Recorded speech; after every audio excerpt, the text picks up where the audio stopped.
તો આગામી જૂનાગઢ મનપા અને જિલ્લાની 6 નગરપાલિકાની ચૂંટણી અંતર્ગત આમ આદમી પાર્ટી દ્વારા પત્રકાર પરિષદનું આયોજન કરવામાં આવ્યું હતું, જેમાં આમ આદમી પાર્ટીના પ્રદેશ નેતા રેશમા પટેલ, રાજુ બોરખત્રિયા અને પરેશ ગોસ્વામી હાજર રહ્યા હતા।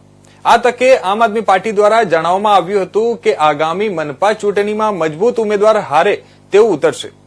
તેઓની રણનીતિ તૈયાર છે।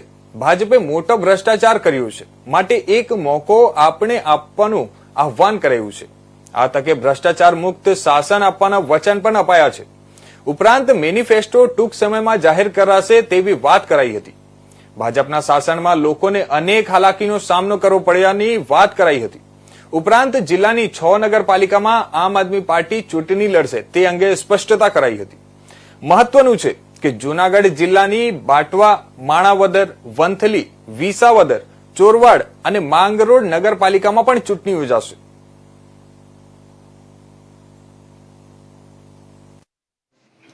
આજે સંતોની ભૂમિ જૂનાગઢ મહાનગરપાલિકામાં ઇલેક્શનના પડઘા વાગી ચુક્યા છે, ત્યારે આમ આદમી પાર્ટી એટલે કે આમ આદમીની પાર્ટી એક સામાન્ય માણસોની પાર્ટી છે, જે હંમેશા રોટી, કપડા, મકાન અને સામાન્ય પરિસ્થિતિઓ જે જનતાને જોઈએ એના માટે લડતી આવી છે અને લડતી રહેશે।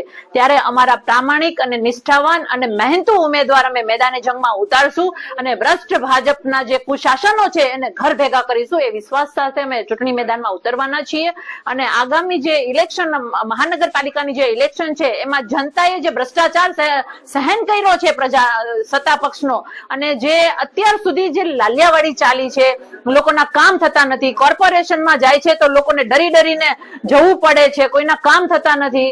આપણી આ ચૂંટણી કેના માટે હોય છે તો કે ભાઈ રોડ, પાણી, ગટર માટેની હોય છે। એની સમસ્યાઓ પણ આજ એટલી ને એટલી ઉભી છે મહાનગરપાલિકામાં। ત્યારે આમ આદમી પાર્ટી એ જનતાની પાર્ટી છે અને અમારા જે પ્રામાણિક અને નિષ્ઠાવાન ઉમેદવારો મેદાને જંગમાં ઉતરશે અને ભાજપના ભ્રષ્ટ કુશાસનને ફેંકશે અને એક સુશાસનની વ્યવસ્થા ચોક્કસ અમે સ્થાપિત કરીશું। અને પરિવર્તન માટે જનતાને પણ આહવાન કરું છું કે આમ આદમી પાર્ટી પ્રામાણિક પાર્ટી છે, એટલે પ્રામાણિકતાને એક મોકો આપો એવી આપ સૌને હું અપીલ કરું છું। અને આપના સાથ અને સહકારથી આમ આદમી પાર્ટી આગળ પણ ઘણું બધું કાર્ય કરી શકે અને ભૂતકાળમાં પણ ઘણા બધા વોટ તમે આપ્યા છે અને અમે કાર્ય કર્યા છે, એવો મોકો અમને આપો એવી હું જૂનાગઢની જનતાને આહવાન કરું છું।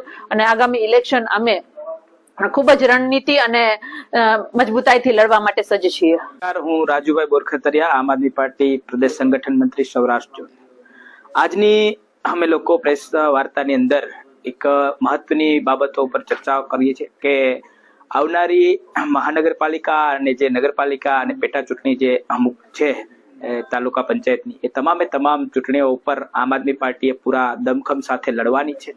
અને જે આમ આદમી પાર્ટી એ આમ જનતાની પાર્ટી છે, કાયમી માટે અન્ય જે 2022ની ચૂંટણી પછી પણ સતત ને સતત આમ આદમી પાર્ટીએ પ્રજાની વચ્ચે રહી અને પ્રજાના કામો કર્યા છે। ત્યારે પ્રજાને ચોક્કસપણે વિશ્વાસ છે કે આમ આદમી પાર્ટીના જે નિષ્ઠાવાન અને પ્રામાણિક જે ઉમેદવારો છે એ મેદાને ઉતરશે, ચોક્કસ એમને એ લોકો સફળ બનાવશે। અને અમે જુનાગઢ મહાનગર અને જુનાગઢ જિલ્લાની અન્ય જે 6 નગરપાલિકાઓ છે, 6 નગરપાલિકાની અંદર તમામ હોર્ડની અંદર તમામ બેઠકો ઉપર ઉમેદવારો ઉતારી, પેટા ચૂંટણીની અંદર પણ અમે ઉમેદવારો ઉતારી અને મેદાને ઉતરવાના છે। અને આમ આદમી પાર્ટીએ પૂરા દમખમ સાથે નિષ્ઠા અને પ્રામાણિક ઉમેદવારો સાથે ચૂંટણી લડશે અને ચોક્કસ રિઝલ્ટ લાવશે।